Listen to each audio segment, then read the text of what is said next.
जो मेरे भाई यूं कहते हैं कि कमज़ोरी आसाबी है और रिक्कत मनी की शिकायत है, क़ुव्वत बह की शिकायत है और हर एतबार से कमज़ोरी पैदा हो गई है, तो मैं आप हजरात को सिर्फ एक नुस्खा बतला दूं छुहारा खाने का तरीका।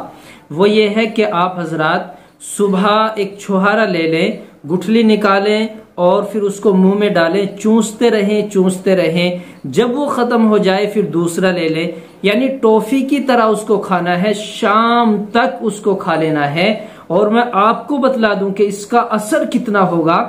बाज मर्तबा हमारे भाई वयाग्रा गोली खा लेते हैं, इसके अलावा और कैप्सूल वगैरह खा लेते हैं, वो वक्ती तौर पर होते हैं लेकिन उनका नुकसान नजर आ जाता है। और ये ऐसी इमसाक की दवा है और बाकायदा इसका मजबूत असर होता है। आप अगर शादी से 4 दिन पहले भी खाना शुरू करेंगे, इंशाल्लाह बरसों की कमजोरी दूर हो जाएगी।